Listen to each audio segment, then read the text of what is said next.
Bismillah. Bismillahirrahmanirrahim. Alhamdulillahi wahdahu. Wassalatu wassalamu ala man la nabiyya ba'dahu. Wa ala alihi wa sahbihi. Wa man tamassaka bi sunnatihi ila yawm ad-din. Wa sallama tasliman kathira amma ba'd. As we continue on this tremendous treatise entitled Fataawa Hamawiyyah Kubra, with the great Imam Taqiyuddin Ahmad ibn Abdul Halim ibn Abdul Salam ibn Taymiyyah al-Harrani al-Dimashqi al-Mutawaffa sanat al-728, the one who died 728 after the migration. We're at the time now, 7:08 p.m. Thursday, July the 7th, which agrees with the Hijri calendar, the 8th of the Hijrah, and tomorrow, inshallah, will be Yawm Arafah, where the year is 1443 after the migration of our Prophet alayhi salatu wasalam. We continue in this blessed treatise. You'll find that we stopped at the statement, or rather, we ended the chapter. But Shaykh al-Islam Taymiyyah, after the long fundamental principles that he was laying down, or that he was starting, or he paved the way before we arrived to the new chapter, because we're about to start the new one, you'll find that Shaykh al-Islam Taymiyyah, rahimahullah, that he explained so many benefits of what was the reasons of why so many people fall into corrupt actions and corrupt statements, and that the origin of these affairs emanates from corrupt fundamentals and poor, perverted understandings of the religion. You'll find that Shaykh al-Islam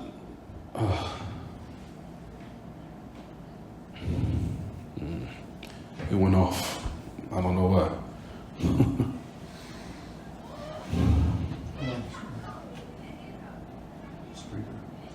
No, excellent.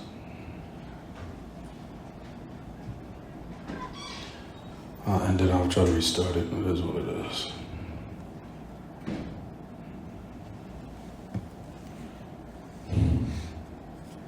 I'll be at home and this happened. I'll be sorry. Restarting it.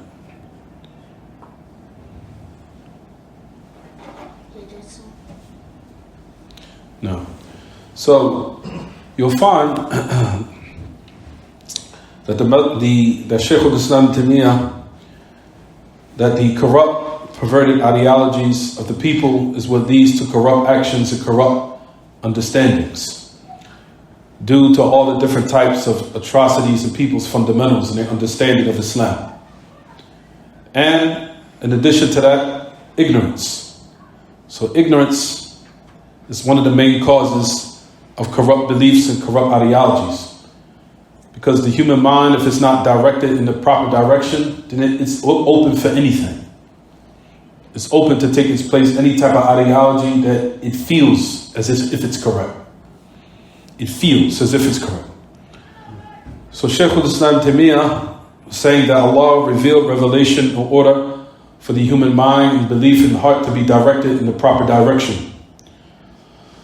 And he was speaking, as we talked about last lesson, about those who've been corrupted by the beliefs of their minds and their intellects in regards to the knowledge of their Lord, how they fell into so many atrocities in regards to the most sacred of all beliefs and sacred of all knowledge, which is concerning Allah Himself. Where you'll find that we talked about last class, if you look in the book, where Shaykh al-Islam, he said this one statement, وَهُمْ قَدْ شَارَكُوا الْمَلَاحِدَ مِنْ وُجُوهٍ مُتَعَدِّدَةٍ. Or rather, we can just read it quickly. I'm sorry, everyone. No. Where he said, ثُمَّ هَؤُلَاء يُنْكِرُونَ الْعَقْلِيَّاتِ فِي هَذَا الْبَابِ بِالْكُلِّيَّةِ فلا يجعلون عند الرسول صلى الله عليه وسلم وأمته في باب معرفة الله عز وجل لا علوما عقلية ولا سمعية وهم قد شاركوا الملاحدة من وجوه متعددة وهم مخطئون فيما نسبوه إلى الرسول صلى الله عليه وسلم وإلى السلف من الجهل كما أخطأ في ذلك أهل التحريف والتأويلات الفاسدة وسائر أصناف الملاحدة. You'll find Shaykh al-Islam that he goes on to say after we explain the last paragraph. He said, then these, at the same time, we'll talk about, we said we're going to explain with clarity to all these statements. He said, you'll find that these people, that they also denounce, they denounce or reject al-aqliyat. He said, sound understanding and affairs that in actuality do agree with the mind in this affair. We're going to explain, don't worry. In totality. He said, now listen, فَلَا يَجْعَلُونَ عِنْدَ الرَّسُولِ وَأُمَّتِهِ فِي بَابِ مَعْرِفَةِ اللَّهِ لَا عُلُومًا. He said, based upon their corrupt understanding and their corrupt misuse of their rationality and their minds and their intellects, he said they make the message of Allah sallallahu alayhi wasallam and his ummah, he's talking about the Sahaba, those who have knowledge, and the affair of knowledge of Allah, no type of correct knowledge or any sense. No sense at all. Nor even from the revelation. Meaning that the revelation also doesn't make any sense. Meaning what Allah sent down also doesn't make any sense. He said, indeed they have shared or partaken in what? With the malahida. We'll talk about the meaning of the malahida here in this context. Who are they? They have shared with the malahida from numerous aspects and different ways. He says, and they're mistaken in what they ascribe to the message of Allah and to the salaf of ignorance. He said, just as those who are people of distortion and corrupt interpretations are also incorrect. And also those who are the rest and the different types of the malahida. So we'll talk about that in a minute again. So we're going to explain this statement. So let's break it down. It says, ثُمَّ هَؤُلَاء يُنْكِرُونَ الْعَقْلِيَّاتِ فِي هَذَا الْبَابِ. He said, then these people, they also deny the correct aqliyat with its sound understanding. طيب. When Shaykh al-Islam said this, he's speaking about, again, those who fell to all types of atrocities in their fundamentals of the religion. From all the deviant sects that appeared all the way till today. How these people that they reject sound understanding, even though they claim that they have sound understanding. So they claim that they have something that they truly actually what do not have. So that's what he's saying here. Then Shaykh al-Islam explains it. Why? Because they have a misunderstanding and they have perverted understandings and meanings in regards to the message of Allah sallallahu alaihi wasallam. And if you want to get further into that, even Allah, they misinterpret and have misunderstanding and perverted meanings in regards to what Allah sent down. Which is, for example, what's the example of that? We already explained this last week. The ayah, where Allah subhanahu wa ta'ala says in Surah Al-Imran, ayah number 6, as we talked about 2 weeks ago, that no one knows his ta'weel except Allah. Their interpretation of ta'weel is what? That the ta'weel, meaning the meanings of the characteristics of Allah, there isn't any. So that means we all what? Entrust the meanings of the names and attributes all to Allah. So that's their meaning of the ayah. That's a perverted meaning. That's a perverted understanding. So they're using their so-called rationality and understanding in its what? Improper place. To the point where they came with this type of perverted understanding of this verse in the book of Allah. And that's the reason why they fell into what they fell into of the great atrocities and major mistakes that led them down a road of destruction. Because of their misinterpretation of the Quran and its verses. To the point where they what? Even misconstrued and have perverted mistakes in regards to what Allah subhanahu wa ta'ala sent down, where Allah sent the verses to be interpreted in a way in order for what? The people to be rightly guided by. What happens is, it goes back to the hadith of the Prophet ﷺ. Where the Prophet ﷺ said in the hadith, which is in, where the great Imam al-Albani also collected in his book, he said, Halaku ummati fil kitabi wal laban. He said, the destruction of my ummah is because of the book. He's talking about the Quran. Hadith is collected by Imam al-Albani in his Silsila. He said, Halaku ummati fil kitabi wal laban. The destruction of my ummah is because of the book of Allah. What is he talking about? We'll explain in a minute. And laban. They said, Qadu, Ya Rasulullah, how is that? كيف يكون هلاك أمتي في الكتاب والزمان? He said, فأما الكتاب فيقرؤون كتاب الله فيتأولونه على غير ما أنزل الله. He said, for verily the meaning of the destruction of his ummah because of the book of Allah, because of the book, he said they will read the Quran and they will misinterpret the verses in other than the way that Allah revealed. They will misinterpret the verses in an understanding in a perverted way and other than what Allah intended. Because the majority of the deviant sects in Islam all come from what, everyone? What does it derive from? Misinterpretations and misunderstanding of what? Verses in the book of Allah. Is it clear what I'm saying, everyone? There's not a deviant sect out there that you can name except all of them have their portion of this what? Of this issue. All of them. From those interpretations is the example that Shaykh al-Islam gave here. Where he said that no one knows his ta'weel except Allah. In Surah Al-Imran. No one knows his ta'weel except Allah. Their meaning of no one knows his ta'weel except Allah is that the meanings of the names and attributes of Allah, they ascribe them or entrust them to Allah because there isn't any meaning for them. Or they say, no, we entrust the meanings to Allah and we put other meanings in its place. So no one knows his ta'weel except Allah, meaning entrust all of it to Allah. All of it. The meaning, how it is, the reality of it, all of it. We said that's incorrect. We said that the correct tafweed of Ahl Sunnah, the tafweed or the entrustment of Ahl Sunnah is what, everyone?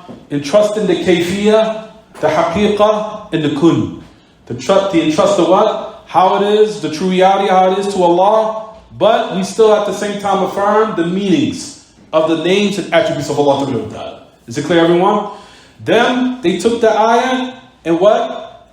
Put their so-called rationality to the verse until they what? Took it out of its proper meaning. When they say, they read that verse in Surah Al-Imran, ayah number 6, no one knows his ta'weel except Allah. No, trust it all to Allah. That's the what? Perverted, misguided understanding. That's the reason why they fell into the atrocity they fell into.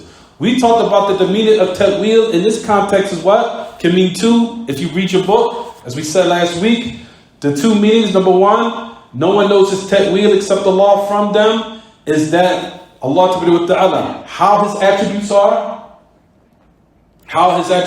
the true reality of how they are, and the affairs of the unseen, of those affairs, for example, such as the establishment of the day of resurrection. No one knows that except Allah. Those affairs are only, its knowledge is only with Allah, of the true reality of his essence, how his attributes are, how they are, and the reality of what they are, the true reality, the haqa'iq of how the names and the attributes are. Then those affairs only Allah knows. That's the correct meaning of the verse. Is it clear, everyone? So that's what Shaykh al-Islam Taymiyyah said what? He said, لِأَنَّهُمْ أَسَاءُ الْفَهْمِ. They had misunderstandings and they were mistaken in their understanding of the verses in the book of Allah. Even though they so-called say that they rationalize and they have sound understanding, not realizing that in actuality, because of your misuse of your rationality in its proper place, you truly at the end of the day don't have any what? Sense. So it says, لِأَنَّ لَا بِالْأَدِلَّةِ الشَّرْعِيَّةِ. They don't have any sound evidences. لَا بِالْأَدِلَّةِ السَّمْعِيَّةِ. Nor from the أَدِلَّةِ الْعَقْلِيَّةِ. Not any evidences from the revelation, from the book of Allah and the sunnah, the message of Allah. And we said the three names of revelation is what, everyone? That you'll find that the Salaf used to say, from them is what? The Adillat al-Sam'iyah. And from them is Adillat al-Naqliyah. And from them is Adillat al-Khabariyah. All of them mean the same thing. They're all synonymous. So they mean evidences that have been revealed. And we talked about last class. Stop biting. You have what they call the revelation that is what? Al-Wahyu al-Matlu wal-Wahyu al-Marwi. Or you could say Al-Wahyu yutla wa Wahyu yurwa. You could say both. You have the Wahy that is Matlu, and then you have the Wahy that's Marwi. Or you could say the Wahyu that's yutla, or the Wahyu that's yurwa. You have the revelation that's recited, and the revelation that's narrated. They're both the same. There's all revelation. Notice we call them Wahy. Wahyun yutla wa Wahyun yurwa. Revelation that's recited, and revelation that is what? Narrated. Those type is called what? 3 names in these type of books.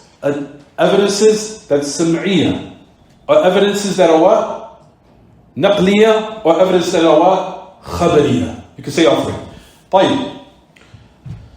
These people have no evidences from the sam'iyah, nor the aqliyah, nor al-aqliyat. So in this affair is what? It's majhul. هذا الباب مجهول لدى عباد الله. لا يعلمه إلا الله. For based upon their so-called understanding, this affair is not known with anyone from the servants of Allah. No one knows it except Allah. Based upon this perverted, mistaken ideology and understanding, this is where they were mistaken in regards to their understanding of the word ta'weel. We said that the word ta'weel can mean many meanings in the Arabic language. From them, what did we say last class? Number 1, ta'weel can mean tahrif. It can mean distorting the meaning. That's what they fell into. Then you have the ta'weel that also means what? Explanation. Number 3, ta'weel can also mean what? The final outcome of something. What will be the final outcome of what the affair will what? Inevitably become.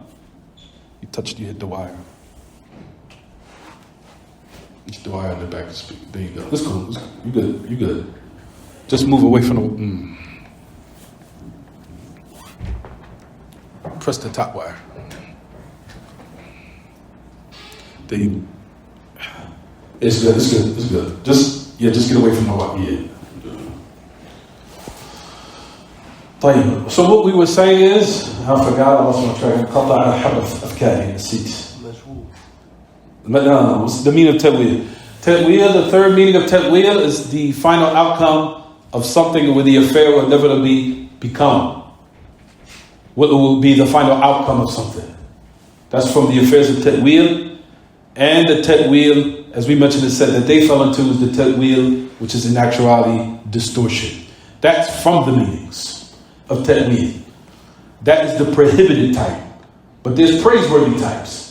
From them is explanation, clarification, commentary. So, those affairs that they fell into is the prohibited ta'weel, in which you'll find that these people what? In what Shaykh al-Islam is talking about. Right, so let's go to the next part. وَهُمْ قَدْ شَارَكُوا الْمَلَاحِدَةِ مِنْ وُجُوهٍ مُتَعَدِّدَةٍ. Indeed, they have shared with them, they are partaken along with who? Al-Malahida. From numerous what? Instances. Al-Malahida, brothers and sisters, Al-Malahida here in this context means a lot of what? Those upon deviant understandings of the religion of Islam, even though they ascribe to it. From them is the Batiniyah. Al-Batiniyah, Al-Malahida. Certain people translate it from the meanings of the translation of Malahida as atheists. That's from them.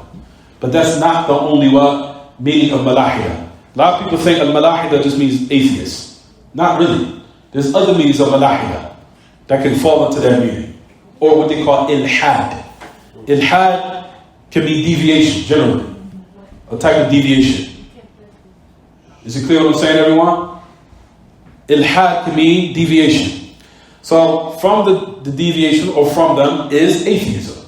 Atheism is a type of deviation? Absolutely. That's the head of it. From the heads of deviation is atheism. Then you have Malahida, deviation in affairs of the fundamentals of religion. From them is the affairs of the Batiniyah. The Batiniyah. From the Batiniyah you have different groups. The Batiniyah to Shia.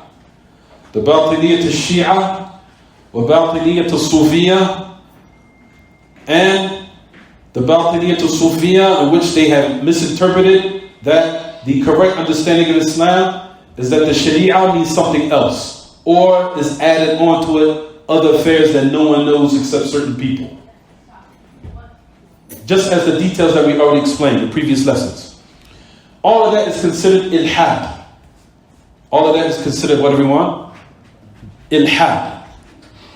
Ilhad. Shaykh al-Islam goes on to say, وَهُمْ مُخْطِئُونَ فِيمَا نَسَبُوهُ إِلَى الرَّسُولِ وَإِلَى السَّلَفِ مِنَ الْجَهْلِ. He said, for verily they are mistaken in what they ascribe to the message of Allah and to the salaf of ignorance. He said, just as those who are the people of distortion and corrupt misinterpretations of the verses in the Sunnah also are mistaken. And the rest of those who are malahida. And the rest of those who are malahida. So malahida is not just for atheists. Malahida is for those who have great deviations in Islam, even though they ascribe to it generally. From them, like we said, the Batiniyat Shia, in which we know the history of the Batiniyat Shia when they took over Egypt, from the Ismailiyah and other than that. They still are prevalent. And the effects of the Batiniyat Shia still has affected what? Egypt to this day. You also have the Batiniyat Sufiya, of those who say that the text of the Kitab al-Sunnah has an inward meaning and an inward meaning or secret meaning that only certain people know.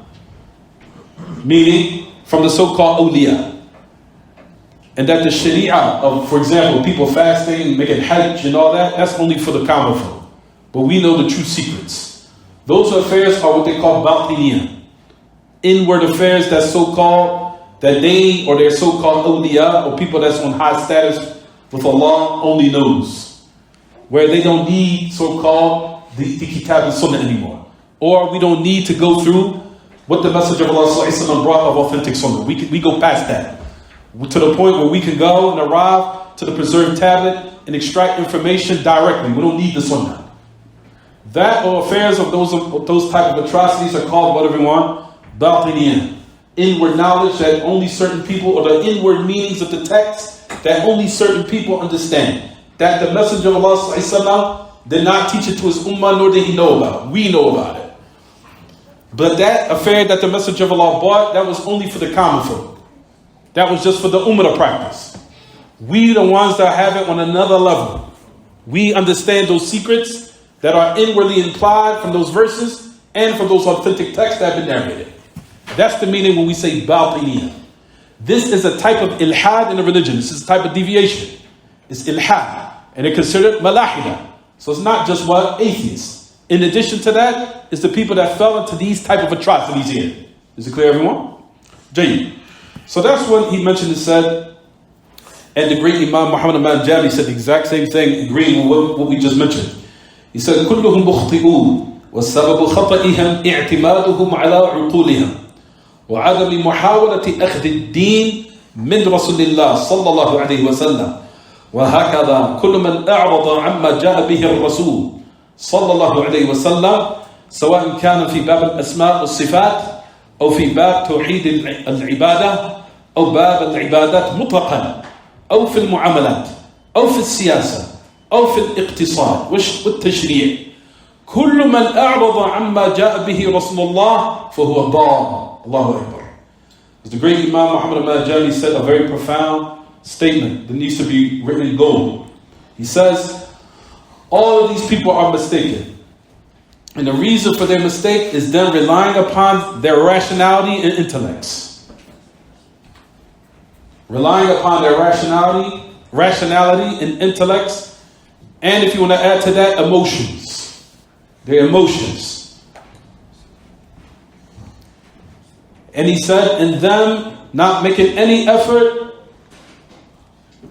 any muhawala, any attempt of retaking their religion directly from the Messenger of Allah sallallahu alaihi wasallam. And just like this, everyone that turns away from what the Messenger of Allah brought, no matter whether it's in the affair of names and attributes of Allah, or no matter it's from the affairs of Tawheed al-Ibadah, from the monotheism of worship, or in worship generally, no matter what it is. And the affairs of worship are what you use to draw close to Allah. For anyone who deviates in those affairs, whether it be in names and attributes, or tawheed al-ibadah, or monotheism in regards to unification of Allah and His worship, or worship in general, and even in mu'amalat, in dealings amongst the people, and in politics, and in economical affairs, and legislation, everyone that turns away from what the Messenger of Allah brought is misguided. Misguided. Very profound statement by the great Imam, Sahib al-Aqidah al-Salafiyah, the great Imam Muhammad al-Jami rahimahullah. طيب. When Shaykh al-Islam mentioned that paragraph, is it clear, everyone? Is it clear? Is it not clear? Before we move on, I want to make sure that everybody's following us clearly. Is it close? Not close, man. Oh, okay. Alhamdulillah. طيب. Is it clear, everyone? So we want to move on. Jay. So, Shaykh al-Islam now starts the new chapter. This chapter here, he was going to now bring a lot of athar from the Salaf. So now Shaykh al-Islam, even though we took in a good portion, Shaykh al-Islam Taymiyyah set the groundwork for a lot of affairs that he elaborated on in these past almost a year that we've been speaking about this.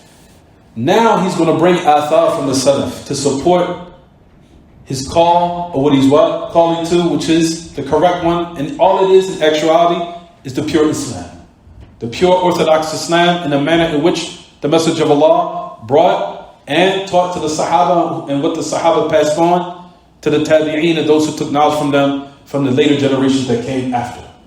Is it clear, everyone? So people said so now Shaykh al-Islam basically laid down the call in summary of what was the call of what is the belief of those who be saved. Being saved in this world by being properly guided, and being saved in the life of the grave, and being saved on the day of resurrection. What is the characteristic of those people who are upon or holding fast to that belief? He mentioned it in the first part of his book. Now he's going to bring his what? His evidences to substantiate his claim. He said, this is the call that all the Muslims should be upon. If they want true unification, true unity, and true what? True solidarity amongst themselves, then they have to actualize these principles. So then the person will come and say, well, what's your evidence? Now I'm going to bring my evidences to support it. And I'm going to bring all of the statements from those who are considered the greatest of this ummah. Those who knowledge is respected. That you can't have any doubt in your mind that these are the people that we hold in high esteem. And he starts with what? The Sahaba, of course. Which he's going to bring athar. And then he's going to bring the athar from the greatest of those who took knowledge from the Sahaba, from the Tabi'een. And then those who took knowledge from the Tabi'een, who are the Tabi'een.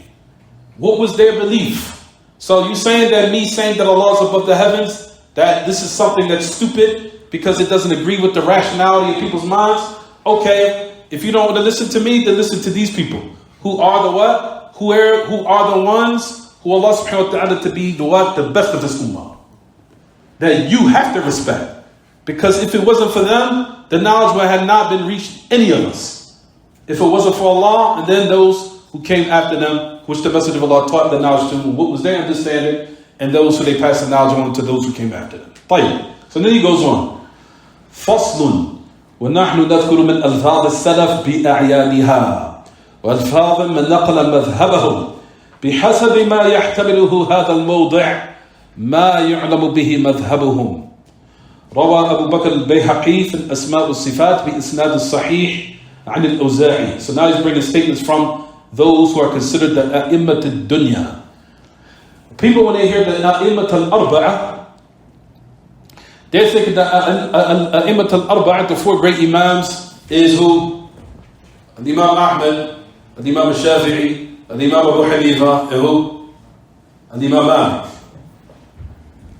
And Imam Malik is from them. But know that Imam Malik is the head of what? Of all of them. And Imam Malik, yes. And Imam Malik, his student was who? Imam Shafi'i. Imam Shafi'i, who came after, who he was the Shaykh of who? Imam Ahmad. Fine, let's go back further than that. Earlier than that. Shaykh al-Islam said there were 4 great Imams before these 4. Even though Imam Malik is from them.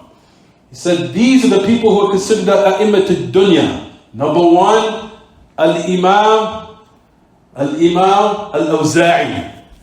He considered him Imam al-Dunya. Al-Imam Al-Awza'i. Abdur Rahman ibn Amr Al-Awza'i, and his name was Abu Amr. Abdur Rahman ibn Amr. Abu Amr. Al-Imam Ahl al-Sham Al-Imam Al-Awza'i. The great Imam Al-Layth ibn Sa'd from the people of Egypt. The great Imam who? Al-Imam Sufyan ibn Nuwat Sa'id ibn Masruq Al-Thawri. The great Imam of Ahl al-Iraq. And also Imam Malik is from them. He said these were the A'imma of the dunya of the time. They were before the 4 great Imams that are known. He said let's go further than that. These is who came before Imam Ahmad and Imam Shafi'i. Let's go back. That you guys ignore. He said let's take it further back than that. These are the A'imma of the dunya. What was their belief? Is it clear, everyone? So that's what Shaykh al-Islam is talking about here. If brothers would listen to Hamawiyyah, I don't understand what's so hard about understanding this. I still don't get it. It's still in my mind. I'm trying to, what I'm saying, is it complex to understand this? People keep telling me it's too hard. It's what people understand. If you read it and put some 10 minutes, it's easy. This is very easy to understand. You just have to study. Take 20 minutes. And I think that everyone will understand. I think the brothers are capable and the sisters are capable of understanding this. They have the capability to totally understand what we're saying here. طيب. So he says, what we are now, وَنَحْنُ نَذْكُرُ مِنْ أَلْفَاظِ السَّلَفِ. Now we're going to mention from the statements of the Salaf, of those who are the a'yan, who are the well-known, respected people of our religion. From the a'yan. I hate to use the word stars, of those who are the heads, or the stars of what we consider the stars. We don't mean that in a manner of how it's understood amongst the common folk, but when we say people are in our high esteem and reverence in the hearts of the Muslims. وَأَلْفَاظ مَنْ نَقَلَ مَذْهَبَهُمْ. In the words of which those who convey their madhab, meaning their understanding of the religion purely. بِحَسَبِ مَا يَحْتَمِلُهُ هَذَا الْمَوْضِعِ مَا يَعْلَمُ بِهِ مَذْهَبُهُمْ وَمَا يُعْلَمُ بِهِ مَذْهَبُهُم. He says of what this place that we're going to mention and what it necessitates or what is known by their madhab, meaning their understanding. He said, روى أبو بكر البيهقي في الأسماء والصفات. He said, the great Imam Abu Bakr al-Bayhaqi. He's from the scholars of the ulama al-Shafi'iyah. He's just bringing a chain or a narration, that's all. Abu Bakr al-Bayhaqi, just to give a little introduction who he is. Abu Bakr al-Bayhaqi is known from the great what? From the great scholars of the past. He took his knowledge from the great Imam al-Hakim. And Nasr al-Umari. Anyway. Abu Bakr al-Bayhaqi is from the ulama al-Shafi'iyah. He has many books in which you'll find that the students of knowledge have in their libraries.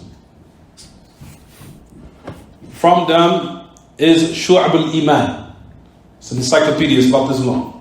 Shu'ab al-Iman, which is a very famous book. Still to this day, it's referred to and is used a lot. From them is this book here, the Shaykh al-Islam mentioned, which is called Al-Asma wa Sifat. I have the book, it's in my office. They're 2 volumes, they're 2 fat volumes. The only copy that I've seen, the one that I have, called Al-Asma wa Sifat by Bayhaqi, was one that was done in these days by one of the students of Shaykh Muqbil, rahimahullah. I forgot his name, he was a student of Shaykh Muqbil. Shaykh Muqbil gave the introduction to it. The great Imam, Muqbil al-Hadi al-Wadi'i. However, you'll find that Shaykh Muqbil said, still though, the book that Imam al-Bayhaqi had written has a little bit of what? Distortions as far as the certain aspects of al-Asma wa Sifat. He said that the student of knowledge should be on guard against that. In addition to support what I just said, who also mentioned the same thing, is Shaykh Muhammad al-Manjani. He said the book Al-Asma wa Sifat al-Bayhaqi has a little bit of mistakes in regards to the affairs of pertaining to the names and attributes of Allah. So just be careful when you read the book. But generally it's a good book. Has certain has a lot of benefits, but just be on guard of those little small mistakes that Abu Bakr al-Bayhaqi fell into, because he did fall into some ash'ariyat in those affairs. Is it clear, everyone? Yes. So that's basically it. طيب. That particular book has an isnad in it upon al-Imam al-Awza'i, which to let you know that the book does contain sound knowledge.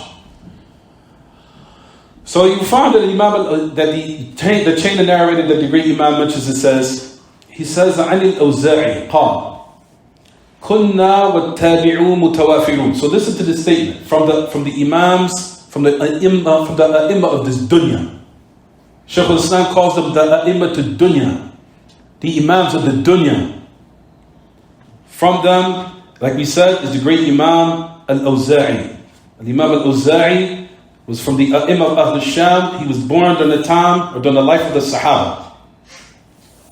For those who go back and study his history of what is filled of being a heavyweight in knowledge. He lived and resided in Damascus, outside of it was a place called Al-Faradis. Al-Faradis in this place was called Al-Awza'. That's the reason why he was described as being what? Al-Awza'i. Al-Awza'i. Then you'll find that he moved to Beirut, which is known today. Beirut, which is still considered in the direction of where everyone, Sham. All that Sham. Jordan, Syria, Damascus, Damascus in Syria. Syria, Damascus, Jordan, Palestine, Beirut, all that's considered what everyone? Sham. All that area is Sham. But anyway, the Imam al-Awza'i, that he resided, and then he moved to Beirut until he stayed there. Until he died, rahimahullah, that he died 157 after the Hijrah. 157. So that lets you know how close he was to the what? To the time of the Sahaba. Very close. طيب. He brought this tremendous other upon the great Imam al-Awza'i. He said, now listen to this statement. So Shaykh al-Islam is using this as the evidence. كُنَّا وَالتَّابِعُونَ مُتَوَافِرُونَ نقول إن الله تعالى ذكره فوق عرشه ونؤمن بما وردت به السنة من صفاته. He said, we used to say, and we and the tabi'un, meaning those who had taken knowledge from the Sahaba, were plentiful. Mutawafirun, meaning that we were plentiful. We were what? Spread out in number. There was still a lot of them. The knowledge of those who had taken knowledge from the companions of the Messenger of Allah. And those scholars who became from the what was prominent of this ummah. That everyone known that they were a'imma. Until we know they attained the status of being the a'imma of the dunya. He said that this is what we used to say. We used to say Allah subhanahu wa ta'ala is above his throne. He's above his throne. We believe in it and what the Sunnah brings of his characteristics. Clear. Straight to the point. There's 2 or 3 pages, one profound, sharp, hard statement. Bang, that's it. Is it clear, everyone? Not bringing those so-called aqliyat, pages and hundreds of pages of using your so-called intellect, even though nobody wants to even read it because it's not blessed. And one profound statement that Allah subhanahu wa ta'ala put blessing in. That's everlasting. One straight to the point, summarized statement. Clear. While you'll find that these people write pages and pages and pages of nonsense that nobody wants to read. Then you'll find that he mentions, it says, فَقَدْ حَكَى الْأَوْزَاعِيُّ وَهُوَ أَحَدُ الْأَئِمَّةِ الْأَرْبَعَةِ. As al-Imam al-Awza'i, now listen to what Shaykh al-Islam, listen to the statement. وَهُوَ أَحَدُ الْأَئِمَّةِ الْأَرْبَعَةِ فِي عَصْرِ تَابِعِ التَّابِعِينَ. He was one of the great a'immat of the 4 great imams in the time of the tabi'i, tabi'i. in the time of the followers of those who take knowledge from the tabi'een, who are called the tabi'een. Let me mention it, clarify a little bit more. You have the Sahaba, those who take knowledge from the Sahaba, who are what, everyone? The tabi'een. And those who take knowledge from the tabi'een, who are called what, everyone? The tabi'een. Is it clear? So he's saying during the time of the tabi'een. And he said, and they are Imam Malik. He was the Imam of Ahl Hijaz. Where's Hijaz, everyone? Presently, currently today, Saudi Arabia. We know Imam Malik resided where? Medina. He's the Imam Ahl Hijrah. He was the Imam of Hijaz. Hijaz is in the area which is currently Saudi Arabia, where you see of Mecca, Medina, Jeddah, Tabuk, all those, that area is Hijaz. That's called Hijaz. Mecca, Medina, to the end of it. Ta'if, that's all Hijaz. That's called Hijaz. Is it clear? Imam Malik, he was the Imam, his title was what? Imam Dar al-Hijrah. He was the Imam of the place of migration of the Prophet ﷺ, which is where? Medina. That's why he's called Imam Dar al-Hijrah. So he says, Malik Imam Ahl Hijaz, Al-Awza'i Imam Ahl Sham, Wal-Layth ibn Sa'd, the Imam of Egypt, and Al-Thawri was the Imam of Ahl Iraq. حكى شهرة القول في زمن التابعين بالإيمان. He says, in which you'll find that the Imam al-Bayhaqi brought the statement of how it's what? Established and well known. In the time of the tabi'een, in which they take their knowledge from them of the correct sound faith in the orthodox pure Islam. That Allah is above the throne. Allah is above the arsh. وَبِصِفَاتِهِ السَّمْعِيَّةِ, and those characteristics that were conveyed through revelation. Is it not clear? Is it clear? Is it not clear? وإنما قال الأوزاعي هذا بعد ظهور أمر الجهم المنكر لكون الله فوق عرشه والنافي لصفاته ليعرف الناس أن مذهب السلف كان خلاف ذلك. Verily you'll find Imam al-Awza'i that he said this statement after what had manifest of the affair of Jahm ibn Safwan, where Shaitan inspired this individual to come with the most erroneous and perverted of understandings of Islam. Where Shaitan had inspired an individual named Jahm ibn Safwan to come with weird, perverted ideologies. From them is that Allah is not above the Arsh. Rather, the Arsh is empty. Because those who say that Allah is not above, then all the text that says that Allah is above the Arsh necessitates what? That the Arsh is empty. And you'll find that there are people that make this grievous statement to the point where this type of statement emanates from their mouths. There is nobody above the Arsh. Is it clear, everyone? Very, very dangerous. He said, when this statement had now manifest from Jahl Safwan, the denial that Allah is above the Arsh, and the one who negated his characteristics, he established this statement in order for the people to know. Keep hitting that wire. Hold on for 1 second, everyone. It's all right. Don't worry about it. But at the end of the lesson, don't worry about it. He said that Allah Ta'ala, in order for the people to know that the madhab al-salaf was in contrast to that particular what? Statement that emanated from Jahm al-Safwan. So this is what ordered the what? To establish to everyone the correct statement in regards to the correct aqeedah of the Muslims. That this is well established through these type of statements, and that we go to what is early from those who taken knowledge directly from the Sahaba, in order for us to attain what's the correct knowledge. Notice that Shaykh al-Islam always went back closest to what? To those who take a knowledge from the Message of Allah, and he brings his evidence and statements from them. Because if you don't respect these people, then who do you respect? You can't respect anybody if you don't respect those who have taken knowledge directly from the Message of Allah. And then those who have taken knowledge directly from the Sahaba, those who are the companions who took knowledge directly from the Message of Allah. If you do not know that these are the people who are supposed to be well respected, then who is well respected with you? Those scholars of philosophy. Those scholars of philosophy which was inspired by the devils. All the different types of philosophy from Socrates and Plato and the likes of them. And which you'll find that Ibn al-Qayyim does mention about how their statements were what? Condemned in his book called Nuniyah. Condemning the scholars of philosophy, Greek philosophy. And also the atrocities of what? Greek mythology. Notice that every atrocity that the Greeks were upon of philosophy and mythology still affects the people to this day.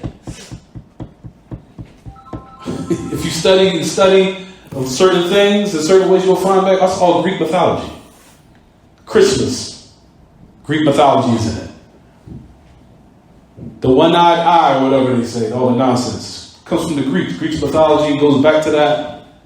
Then they so-called take the polytheists from the atheists, of those who are upon kufr from Egypt to the other than that. And all the other atrocities. And the worship of Saturn and the god of Saturn, all that's from the Greeks. Greek mythology, Greek philosophy. All of it was satanic. All of it will lead people to the hellfire if you believe it. Is it clear, everyone? Okay, we'll stop here. Anything else?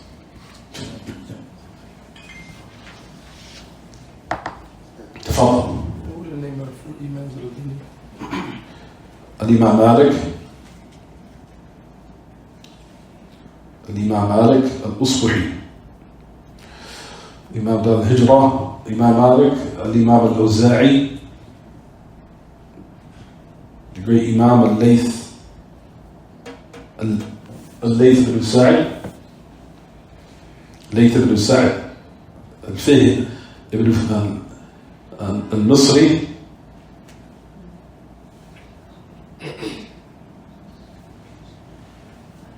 and the great Imam Sufyan ibn Sa'id ibn Masruq, the great Imam al-Iraq who died also in Iraq. He started in Iraq and Basra, rahimahullah. Sufyan al-Thawri. تفضل. Sufyan al-Thawri. Sufyan al-Thawri. تفضل. زين. Can you clarify when you mentioned Fataawa Abe Haki?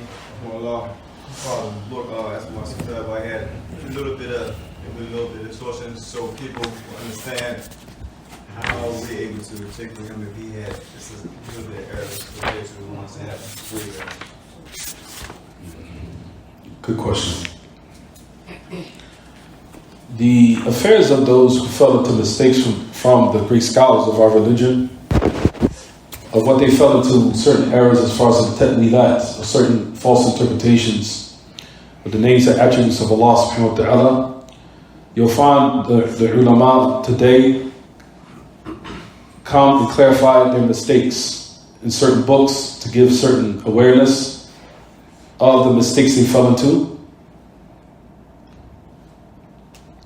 and the danger is removed as a result of that clarification from the ulama of today. For certain types of ta'wilat of the great scholars of the past who put forth a great service for the religion of Islam. From them was the great Imam al-Hafidh ibn Hajar. From them was also Imam al-Nawawi, who fell into certain ta'wilat, certain books, but they fell into those mistakes as far as Asma wa Sifat. The great Imam, may Allah ta'ala fi umrihi bil a'mal al-salihah, the great Imam, Shaykh Salih Fawzan bin Abdullah al-Fawzan, he mentions about the shubha. He said that this is the type of doubts that people use to say, okay, these people of the past from the great Imam made mistakes and the people didn't declare them to be innovators. So why can't we say about the innovators of today? So I think that's what you're getting into. The great Imam Shaykh Salih Fawzan said, in regards to this doubtful matter here, he said, these Imam of the past have put forth great services for the religion where the service and the works that they put for the religion outweighs the affair of what they fell into or the magnitude of they fell into mistakes. With the service that they put forth for the religion outweighs the affairs or the mistakes that they fell into in regards to those certain what?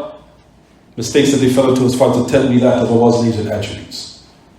And the ulama come behind it, they clarify it, and the danger is removed. He said, as far as the people of deviation today, they don't have anything that we need. Not from Sayyid Qutb, not from any of these people. We don't need anything. But rather you'll find that the mistakes that they fell into are way more than the service that they put forth in religion. He says, so as a result of that, it's not for a person to say that, well, see, why can't we take from these people, even though those people from the past fell into certain mistakes in regards to the names and attributes of Allah. He said, that's our old what? Shinshan. That's our old doubtful matter. It's old. So, the great Imam Fawzani said, as far as people like such as Sayyid Qutb and other than them, rahimahullah, in regards to those who died upon those great deviations, they did die on those deviations. He said, we don't need their books at all. We don't need them. We don't need their books. And nor do we need anything thereupon, based upon the fact that the mistakes and what they fell into, the atrocities, were something of so great severity, to the point where, like, the danger of those books and what they contain of all types of chaos is way more than what was upon those great imam of the past from Hafiz ibn Hajar and the likes of them. He said it's like, for example, taking a person that has a little bit of dirt and putting it in a little of, if you want to say, a little bit of a pool. So the pool, what they contributed to the amount of pollution that they might have been put into it. The person clarifies it, tells you where the mistake is, it's over. Nor are we like the people of today when we go to the extremes of Haddadiyya to say that these people are upon bid'ah either. We don't say now, Hafiz ibn Hajar is mubtadi'. You'll find that. Imam Nawawi is mubtadi', which is from the methodology of those who are upon Haddadiyya. And to the point where they even start burning their books. Saying we need to burn the books. Burn the books of Fath al-Bari, Sahih Bukhari. Burn it. These people are weirdos. Weird people, very strange weirdos. Anyway. And Nawawi likewise. He said burn Sahih Muslim. Burn it. Burn the explanation of Sahih Muslim. Burn it. You know, all this extremism. Is it clear, everyone? These type of books, the book of Fath al-Bari, book is a tremendous book. You'll find there's agreement amongst the ulama. There's no sharh that is greater than the commentary of Sahih Bukhari that was authored by Hafiz ibn Hajar. You'll even find Imam al-Shawkani said a great profound statement about Fath al-Bari. He said, La hijra ba'd al-Fath. He said about the Fath al-Bari, he said there's no hijrah after the Fath, meaning Fath al-Bari. But he was trying to praise Fath al-Bari, meaning there's no better explanation than that. You'll never find a greater explanation of Fath al-Bari for Sahih Bukhari.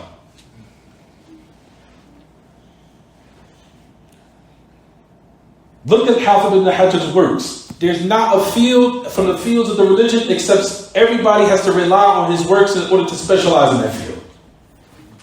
Number one, if one wanted to specialize in hadith, in the science of hadith, what do you study first? Nukhbatul Fikr. Nukhbatul Fikr is by Hafiz ibn Hajar. If you wanted to specialize in hadith, you'll find the first thing the ulama tell you, they refer you back to is what? Nukhbatul Fikr. Immediately, without any hesitation. If you want to specialize in hadith, memorize and understand Nukhbatul Fikr. Another example. If you want to specialize in fiqh, what are from the first books they tell you? Either Umdat al-Ahkam or what? Bulugh al-Maram. Bulugh al-Maram is by Hafiz ibn Hajar. That's to put in perspective the type of service and knowledge these people have given for the religion. So in the field of hadith, you have to rely on this book for beginners. Same thing. When you want to cultivate someone to be specialized in these fields, they go back to these books. Then from the greatest of books, after the book of Allah subhanahu wa ta'ala, the preservation, the sunnah, the message of Allah, the greatest of them is what? Sahih Bukhari. The greatest of all those shuruh explanations of that great book is who? Hafiz ibn Hajar. Which is called what, everyone? Fath al-Bari. That's to put in perspective the type of status this man has in the religion. As far as in regards to the works and the service that he put in for Allah subhanahu wa ta'ala's religion, rahimahullah. Is it clear, everyone? That's to put it, but as far as Sayyid Qutb in his books, all you see in his books, there are no Muslims today. People are kuffar. The Muslims are kuffar. Islam has died. All those people that call the adhan are kafirs to the end of it. That's what you see in his books. overthrow the rulers, overthrow they are kuffar, chaos, bloodshed. That's what you see in this book. The Sahaba made mistakes. Uthman bin Affan made a mistake. Islam started to die during his khilafah to the end of it. Islam became weak during the khilafah of the Sahabi. Wow. You really want to think that that book is compared to those scholars of the past? That's what you see in the books of Sayyid Qutb. That Sahabi, Islam started becoming weaker during his time, and that Islam faded during the time of this Sahaba, and that Musa, the Prophet Musa, that he had bad nerves to the end of it. That's what you find in his books. That Musa was also Asabiyul Mizaj. That's what you find. Yes. That Musa was Asabiyul Mizaj. That he was Asabi. Like he had no control over his nerves like that. He's the Asabiyul Mizaj. He was extremely angry and quick and sensitive to get upset. That's what you find in the books of Sayyid Qutb. And that all the Muslims are kuffar. All Islam has died. All of it is gone. The kuffar, all the ma'abid of Islam are ma'abid jahiliyyah. That's what you find. Is it clear, everyone? Hope everybody understand that. I could go on with the atrocities.